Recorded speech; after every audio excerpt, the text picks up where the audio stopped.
안녕하세요, 뻘지정소의 뻘짓입니다. 여러분, 그래픽카드를 살 때 먼저 칩셋을 정하죠. 지포스 RTX 2060 슈퍼 이런 식으로 이제 정하실 텐데, 칩셋을 정했다면 그 다음으로는 구체적으로 제품을 선택해야 돼요. 국내에도 워낙 많은 브랜드들이 유통되다 보니까 제품도 굉장히 많아서 각 제품마다 차이점이 뭔지 궁금해 하시는 분들이 많을 것 같아요. 이번에는 그래픽카드의 온도에 대해서 좀 알아볼까 하는데, 각각 다른 브랜드의 지포스 RTX 2070 슈퍼가 두 개 있다고 칩시다. 그런데 이 두 개의 그래픽카드는 완벽하게 같은 성능을 내진 않아요. 왜일까요?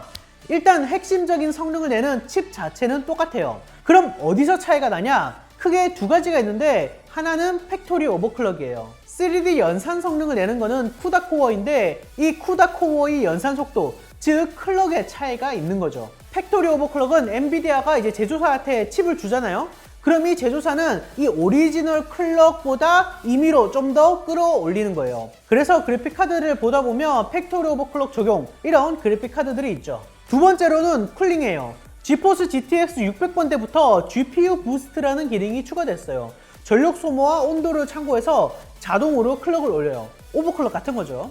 즉, 기존 팩토리 오버클럭 가에 대해서 온도에 따라서 부스트 클럭이 얼마나 올라가냐, 그리고 만약에 수동으로 그래픽카드를 오버클럭 했을 때 얼마나 버텨주냐의 차이가 생기는 거죠. 그래서 전원 부위 부품의 차이도 있을 수는 있지만, 중급형은 대부분 엔비디아에서 정해준 레퍼런스 규격을 따르거든요. 즉, 더 높은 성능, 더 높은 클럭을 위해서는 절대적인 쿨링 능력이 필요하다는 거예요. 그래서 컴퓨터 케이스를 고를 때도 쿨링이 좋은 케이스로 고르라고 하는 거죠.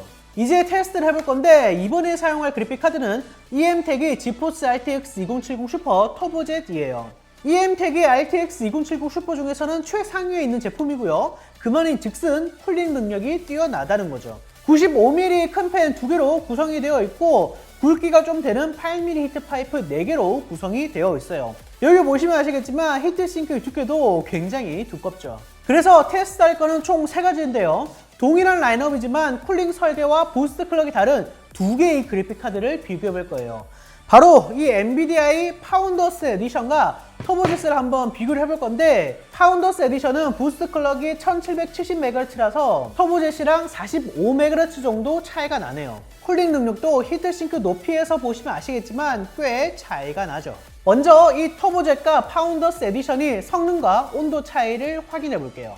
먼저 파이어 스트라이크인데요. 터보젯은 26,821점, 파운더스 에디션은 26,131점이 나왔어요. 2.6%의 차이인데 미세하게나마 터보젯 모델이 더 높게 나왔네요. 다음은 섀도우 오브 더 툼레이더인데요. 게임 내의 클럭이 터보젯은 1950MHz, 파운더스 에디션은 1890MHz가 나오고 있어요. 온도로 보면 터보젯은 65도 정도, 파운더스 에디션은 78도 정도라서 온도에 의한 차이가 아닐까 싶어요. 그래서 평균 프레임은 127과 123으로 4가 차이가 났어요. 다음은 어쌔신 크리드 오디세이인데요. 터보젯 모델이 무려 1980MHz를 보여줬어요. 클럭은 여러 요인에 따라서 움직이기 때문에 이때는 조건이 잘 맞아 떨어졌나 봐요. 다음은 배그인데요. 미세하지만 확실한 클럭 차이를 보여주고 있죠. 터보젯은 1950MHz, 파운더스 에디션은 1905MHz로 인게임 프레임도 2에서 3 정도 차이가 나고 있어요. 이렇게 실제로 온도에 의한 클럭 차이를 눈으로 볼 수 있었어요. 적게는 30MHz에서 많게는 60MHz까지도 볼 수 있었죠. 물론 클럭 항상폭이나 이런 게 적다 보니까 성능 차이가 눈에 띄진 않지만, 핵심은 더 높은 성능을 더 낮은 온도에서 볼 수 있다는 거죠. 두 번째로는 케이스 쿨링인데요. 전면에 바람이 흡입이 되는 메쉬 구조 이외에도 그래픽카드가 좀 낮게 달린다거나 바로 앞에 가림막이 있거나 한다면 그래픽카드의 온도가 상승하죠. 이런 쿨링이 불리한 상황에서 어떤 차이를 보여줄지 터보젯 모델로 한번 보여드릴게요. 1번은 메쉬 전면 구조의 미들타워 케이스, 2번은 바로 앞에 유리가 있는 미니타워 케이스에 장착한 상황이에요. 역시 케이스 자체의 쿨링도 좀 중요한 것 같아요. 1800MHz를 단 한 번도 보지 못했는데 온도가 80도 가량으로 올라가니까 클럭을 꽤 많이 내려버리네요. 더군다나 이 EMTEC 터보젯 모델은 지포스 RTX 2970 슈퍼 중에서는 쿨링이 최상위급인데 온도가 상당한 걸 보면 이런 류의 케이스는 역시 쓰는 게 아닌 것 같아요. 15분 정도 플레이를 했는데 일반 메쉬 케이스에서는 65도 전후인데 비해서 반대는 83도로 온도가 꽤 높죠. 세 번째는 열풍기로 인위적으로 가열을 한번 시켜볼 건데요. 이 온도에 따라서 클럭이 얼마나 변하는지 확인하시면 될 것 같아요. 뭐 원래라면 EM택이 터보젯 그래픽카드로 해야겠지만 그거는 빌려온 거라서 제가 가지고 있는 이 파운더스 에디션 모델로 한번 테스트 해볼게요. 여기쯤이 코어 근처니까 여기서 이제 이런 식으로 가열을 해주면 코어의 온도가 올라가겠죠. 하지만 이런 행위는 당연히 이제 그래픽카드에 무리를 주고 냉납을 유발시킬 수 있기 때문에 여러분들은 절대 하지 마시기 바랍니다. 자, 코어 근처에 열을 계속해서 주고요. 온도가 77도가 되면서 클럭이 1935MHz로 내려갔고, 자, 한번 계속 가열을 시켜서 어디까지 클럭이 올라가나 확인해 볼게요. 온도가 80도가 되니까 클럭이 15MHz 떨어져서 1920MHz가 됐고요. 83도, 85도 이렇게 되니까 클럭이 더 떨어져서 이제는 1905MHz가 됐네요. 자, 클럭이 지금 87도가 되니까 87도에서 1890MHz를 보여주고 있네요. 온도가 높기 때문에 클럭을 낮춰서 발열을 줄이게 세팅이 되어 있는 거죠. 지금 열풍기 온도를 점차 높여서 600도로 세팅을 했거든요.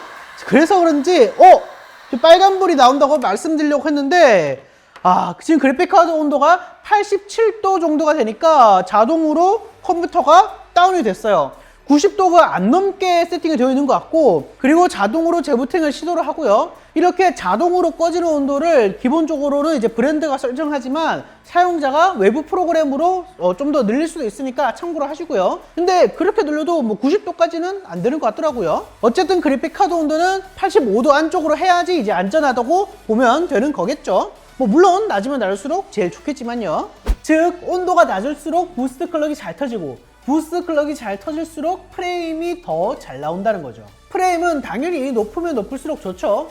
144Hz 모니터를 쓰고 있는데 프레임이 떨어지면 뭐 순간적으로 끊기는 것처럼 느껴지거든요. 고주사의 모니터와 함께 쓰면 더 부드럽고 뭐 잔상도 적고 테어링도 줄어들죠.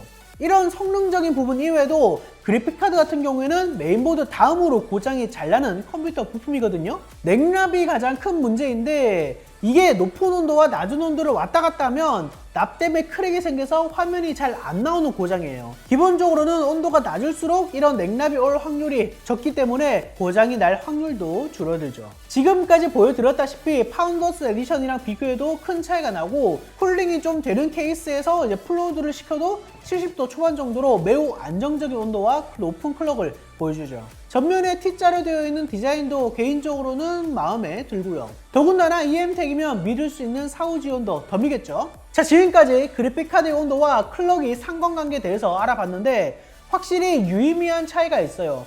당연히 온도가 낮으면 낮을수록 좋은 건데 그만큼 성능은 또 높아지는 거니까 구매하실 때 참고하세요. 자, 궁금한 점 있으면 댓글 남겨주세요. 영상 봐주셔서 감사하고요. 그러면 다시 봅시다.